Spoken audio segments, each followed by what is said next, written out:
Dari dokumen yang kami kumpulkan, kami mengetahui bahwa satu, tidak ada keberatan saksi maupun kejadian khusus selama proses penghitungan di TPS, proses rekap di PPS, dan proses rekap di PPK. Kemudian yang kedua, tidak ditemukan adanya pemilih yang menggunakan hak pilih lebih dari satu kali. Yang ketiga, tidak didapatkan rekomendasi dari Panwas kecamatan maupun dari PPL. Surat keberatan saksi atau kejadian khusus baru kami dapati pada saat rekap di tingkat kota. Pada rekap di tingkat kota, saksi pemohon menyatakan meminta daftar pemilih pengguna KTP atau DPKTB. Pada saat itu, kami tidak bisa memenuhi saat itu juga karena daftar pengguna KTP atau DPKTB yang ada di form AT khusus itu berada di dalam kotak suara TPS. Oleh karena itu, pada saat itu kami tidak bisa memenuhi permintaan saksi pemohon karena kami terikat kepada prosedur dan mekanisme pembukaan kotak. Nah, namun demikian, kemudian setelah adanya rekomendasi Bawaslu Provinsi Jawa Timur dan terbitnya surat KPU RI nomor 1446, maka pada hari Rabu tanggal 30 Juli kami melakukan kegiatan pembukaan kotak suara untuk mengambil beberapa dokumen sesuai dengan rekomendasi Bawaslu Provinsi Jawa Timur. Pembukaan kotak itu dihadiri oleh saksi dari masing-masing pasangan calon, dihadiri oleh Panwas tingkat Kota Batu, dan kemudian tertuang berita acara pembukaan dan penutupan kotaknya. Ya, pemirsa, dialog kita kembali lanjutkan. Pak Refli, tadi ada satu pertanyaan mengenai celah ke MK, tapi sebelum itu ini ada satu statement dari beberapa saksi tadi di persidangan yang tentunya mengenai pembukaan kotak suara. Ini yang kemudian dipermasalahkan oleh kubu Prabowo Hatta. Sebetulnya secara hukum begitu ya, pembukaan kotak suara itu statusnya seperti apa sih, Pak? Iya, saya kira saya merasa agak aneh ya ketika kemudian banyak pihak, terutama kubu Prabowo Hatta, mempermasalahkan pembukaan kotak suara oleh KPU, ya, seolah-olah bahwa menempatkan KPU sebagai pihak, ya, yang kemudian pasti misalnya memihak Jokowi JK, kan tidak demikian logikanya. Mereka adalah pihak yang netral, yang kemudian saya yakin juga mereka tidak punya kepentingan untuk misalnya mengubah perolehan suara dan lain sebagainya. Nah, kita tahu bahwa yang namanya kotak suara tersebut itu adalah dalam tanda kutip milik KPU, kan begitu.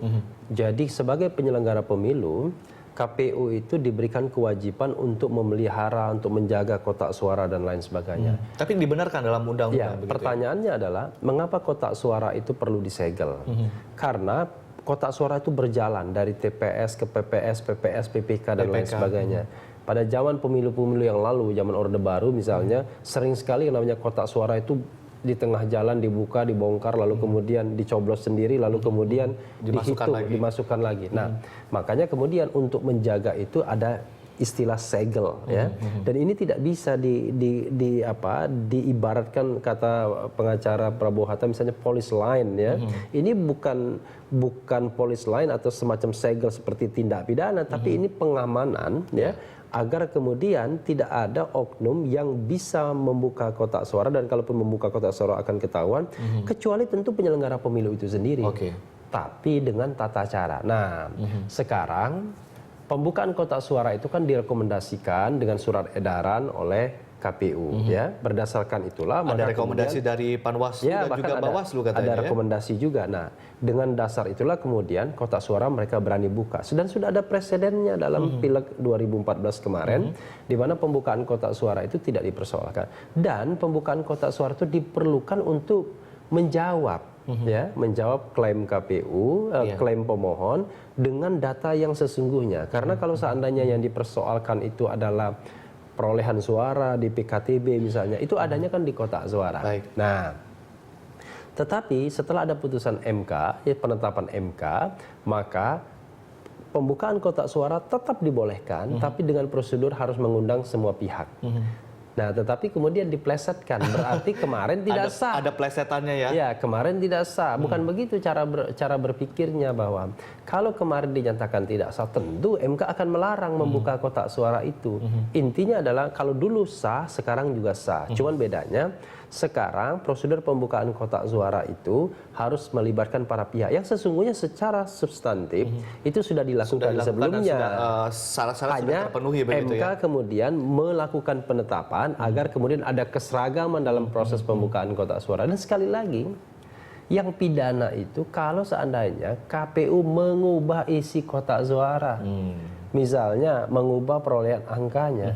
Kalau membuka kotak suara untuk mencari kebenaran substantif dan material terhadap gugatan Prabowo Hatta, itu masih dalam rangka kewenangan KPU. Tetapi begitu KPU mengubah, maka sesungguhnya KPU melakukan tindak pidana. Tapi hal yang sama bisa juga berlaku dengan pasangan calon lainnya yang menyampaikan bukti yang sudah diubah. Atau misalnya merekayasa saksi dan lain sebagainya, itu pun tindak pidana. Baik. Ini juga mungkin secara teknis akan menjadi pelajaran ke depannya. Pak Refli, mengenai celah nih Pak Refli, tadi Anda bilang bahwa mungkin nggak sih Pak MK saat ini punya celah karena dia juga secara memberikan judgement, ada harus menganalisa secara kualitatif begitu.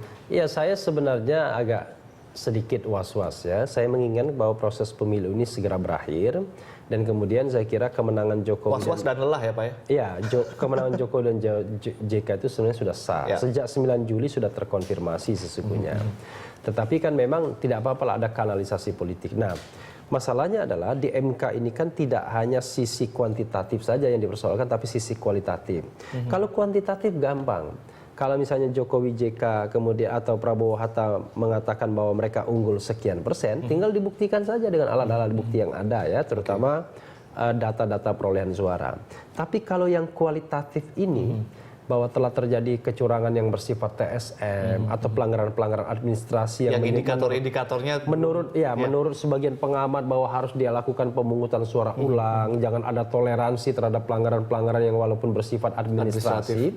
Maka sesungguhnya ini bisa dalam tanda kutip memberi ruang bagi MK kemudian untuk mengambil putusan, misalnya pemungutan suara ulang. Nah, tetapi menurut saya mudah-mudahan tidak. Seberapa mungkin Pak kemudian ada kemungkinan untuk PSU tersebut kalau dari... Ya, kalau misalnya patokannya dua hal, patokannya putusan-putusan MK terdahulu dan kemudian dasarnya adalah permohonan yang disampaikan oleh pemohon, saya mengatakan sangat kecil peluangnya. 99% menurut saya akan ditolak. Tapi kalau seandainya tiba-tiba MK muncul dengan judgement baru, dengan interpretasi baru, bahwa walaupun pelanggaran administratif itu belum tentu kecurangan, apalagi yang bersifat terstruktur, sistematis dan masif, tapi karena pelanggaran-pelanggaran atau maladministrasi itu terjadi di banyak tempat, maka demi pemilu yang jujur dan adil, luber dan lain sebagainya, tiba-tiba MK sampai pada judgment. Tapi memang bisa begitu Pak Refli, artinya ini tidak akan pelanggaran administratif yang Anda tadi bilang bahwa ini tidak akan tidak bisa dibilang sebagai kecurangan, tetapi kemudian kalau dilakukan seolah-olah masif begitu secara sudah diperang urat secara bahwa terjadi masif, itu bisa jadi menjadi sebuah kecurangan begitu ya? Presidennya belum ada. Tetapi ingat, MK adalah pembuat keputusan. Pembuat putusan yang kemudian bisa saja kemudian memunculkan doktrin baru, memunculkan jurisprudensi baru. Dan ini menurut saya akan makin membuat ketidakpastian dalam proses berpemilu kita.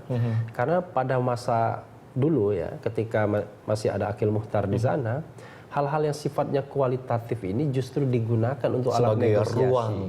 Ruang yang sangat besar. Sebagai contoh misalnya ketika dia mengancam ya Hamid Binti untuk dilakukan pemungutan suara ulang, padahal proses pemilu itu sendiri belum diperiksa.